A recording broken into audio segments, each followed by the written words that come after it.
माता पार्वती की जय, काशी विश्वनाथ की जय, श्री शिव महापुराण की जय। श्री शिव जी का विशेष महात्म्य। एक समय की बात है, त्रिपुरारी भुजंगधारी श्री काशीपति महादेव जी जगन माता पार्वती के साथ प्रसन्न रूप में विराजमान थे। जगन माता ने उनसे अनुरोध किया कि भगवान कोई कथा कहिए। इस पर भगवान भूत भावन किंचित मुस्कुराए और बोले, हे पार्वती सुनो।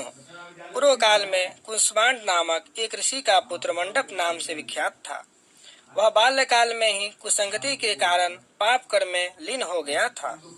अतः उसकी निंदित कथाओं को सुनकर उसके पिता, माता, भाई आदि सभी संबंधियों ने उसको अपने से अलग कर दिया।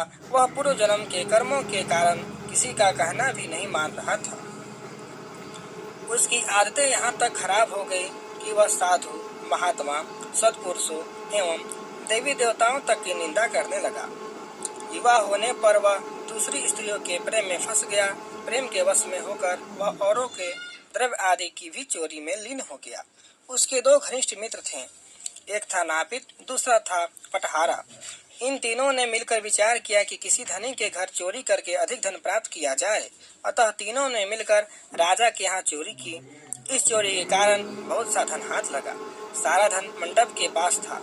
दोनों मित्रों के मांगने पर भी उसने उन लोगों का हिस्सा नहीं दिया। इस धन को वह एक वेश्या के यहाँ ले गया। वेश्या के यहाँ वहाँ प्रेम लीला करने लगा। इस बीच उसको प्यास लगी। पलंग के नीचे रखी गिलास उसने खाली कर दी। स्वाद कुछ दूसरा था। इसमें क्या था, उसने वेश्या से पूछा तो वेश्या बोलती है, इसमें मदिरा थी। मंडप को इससे बड़ा दुख हुआ। मदिरा पान करके उसने महापाप किया है। यह सोचकर वह बड़ा दुख करने लगा, पर वेश्या बराबर मदिरे का गुणगान करने लग गई। उसने मंडप को फुसलाकर और मदिरा पिला दी और उसका जो सारा धन था वह सभी ले लिया। होश में आने पर मंडप बड़ा विलाप करने लगा। पश्चाताप करता हुआ वह अपने मित्रों के पास आया, सारी आप बीती सुना दी। उन मित्रों ने कहा कि हे मित्र, तुमने मदिरा पान करके बहुत बड़ा पाप किया है। अब तुम इसका प्रायश्चित करो। बिना प्रायश्चित के सुरापान का दोष नहीं मिटेगा। अतः उस वेश्या से स्वर्ण प्राप्त कर दान करो। यदि तुम ऐसा नहीं करोगे तो हम लोग तुम्हारी बड़ी निंदा करेंगे। यह सुनकर मंडप बड़ा दुखी हुआ। वह वेश्या के पास आया और वेश्या ने अपना सारा दुखड़ा सुनाया। उसने वेश्या से स्वर्ण की मांग की। इस पर वेश्या बड़ी बिगड़ी हुई और बोली, तुमने जो धन दिया है अब उसकी मांग मत करो। वेश्याएं कभी मिला हुआ धन वापस नहीं करती है। क्या तुमको इस साधारण नियम का ज्ञान नहीं है? इस पर मंडप गिड़गिड़ाने लगा, पर वेश्या के हृदय पर इसका जरा भी असर न हुआ। उसने अन्य वेश्याओं को बुला लिया। सब मिलकर उसकी प्रदर्शना करने लगी। कई ने तो उसको धमकी भी दी। हे पार्वती, इस प्रकार मंडप बहुत अपमानित होकर वहां से निकाल दिया गया।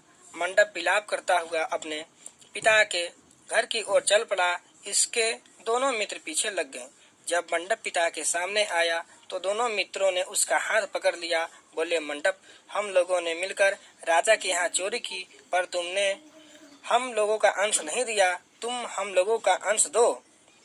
यह बात सुनकर कुष्मांड मुनि बड़ी दुखी हुए और बोले, इस अधम से तुम लोगों को मैत्री कैसे हो गई? इस अधम से तुम लोगों ने मित्रता कैसे कर ली? मंडप के मित्रों ने कहा कि हे मुने, इसे भावी ही समझिए, पर न्याय की बात तो यह है कि आपका पुत्र हमारा अंश नहीं दे रहा है। यह सारा धन लेकर एक वेश्या के यहाँ चला गया। उसने सारा धन ले लिया। वह वेश्या वाद विवाद में बड़ी चतुर थी। वह धन वापस नहीं करेगी। अतः आप हमारा धन दिलवाइए, अन्यथा हम राज दरबार में गुहार करेंगे। इस पर कुष्मांड मुनि ने अपने पुत्र का हाथ पकड़ लिया। मुनि ने कहा, चलो मैं स्वयं राजा के पास चलता हूँ। न्याय प्रिय और धर्मात्मा राजा के दंड देने से पाप का नाश हो जाता है। पाप का प्रायश्चित न करने पर नरक यातना भोगनी पड़ती है।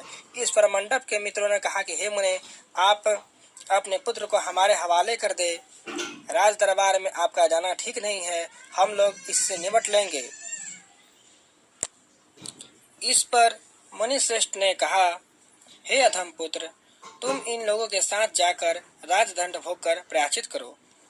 तुमने जो किया है बहुत बुरा किया है। आज से तुम मेरे पुत्र नहीं हो और मैं भी तुम्हारा कोई नहीं। जब तक तुम प्रायश्चित करके नहीं आओगे मैं तुम्हारा मुंह नहीं देख सकता। मंडप के मित्र को अपने साथ ले गए। दूर एक घने जंगल में ले जाकर पहले तो खूब उसकी भर्त्सना की, फिर बाद में उसको पीटना शुरू कर दिया। बेहद पीटने के कारण मंडप बेहोश होकर गिर पड़ा। उसके मित्रों ने समझा कि वह मर गया, अतः उसको मरा हुआ जानकर उसके मित्रगण उसे वहीं छोड़कर चले गए। कुछ देर बाद मंडप को चेत आया तो वह विलाप करता हुआ एक ओर चल पड़ा। उसके दोनों मित्र एक मंदिर में रात भर भूखे प्यासे टिके रहे और प्रायश्चित करते रहे। प्रातः वे दोनों उसे देखने के लिए गए कि उसके शरीर की अब क्या गति है। वहां मंडप को न पा उन दोनों को बड़ा आश्चर्य हुआ। फिर तो वे समझ गए कि मंडप मरा नहीं है, वह जीवित है और कहीं चला गया है। उस दिन शिव महात्म्य को जानने वाले लोग पंचक्रोशात्मक लिंग की प्रदक्षिणा कर रहे थे। मंडप भी उन लोगों के साथ हो गया। यात्रीगण कदमेश्वर के समीप रहे। मंडप ने भी वहां रहकर सारी रात जागरण किया। सब यात्रियों ने उसको साधु मान लिया और इस बात को भी वे मान गए कि वह परम सेव कुसमांड का पुत्र मंडप है। मंडप शिव व्रतधारी परम सेव साधु के रूप में मान लिया गया। मंडप ने शंकर प्रतिमा के समक्ष नृत्य और भजन प्रारंभ कर दिया। सज्जनों ने उसकी भक्ति देखकर उसका बड़ा आदर किया। मंडप भी सत्संग में परम भक्ति भाव वाला हो गया। अब उसको ज्ञान हो गया कि शिव भक्ति के प्रताप से उसका इतना आदर हो रहा है, वह सबका प्रिय हो गया है। साथ ही भोजन, धन, धान, श्रद्धा भी मिल रही है। मंडप चंडिका देवी के मंदिर में आया। वहाँ काशी के धार्मिक सज्जनों द्वारा भीमचंडी की पूजा हो रही थी। मंडप का वहाँ बड़ा आदर किया गया। रात्रि में मंडप ने क्षेत्र महात्म्य कहा और सुना। इसके बाद शिव भक्तों और विष्णु भक्तों ने मिलकर कीर्तन किया। मंडप ने इस नृत्य कीर्तन में प्रमुख भाग लिया। इससे प्रसन्न हो सबने मंडप की भूरी भूरी प्रशंसा की। इस प्रकार मंडप का मन शिव में लग गया। हे पार्वती, इस प्रकार मंडप मेरे क्षेत्र की प्रदक्षिणा करने लगा। ब्रह्म हत्या, सुरापान और चौरकर्म आदि पापों से छुटकारा पाने के लिए मेरी स्तुति करने लगा। इस प्रकार की आराधना से वह सारे पापों से मुक्त हो गया। देहली विनायक में आकर मंडप जिह्वा की लोलुपता से मुक्त होकर केवल शिव शिव का उच्चारण करने लगा। उसकी इस साधना और भक्ति भाव को देखकर सर्वत्र उसका बड़ा आदर और मान सम्मान होने लगा।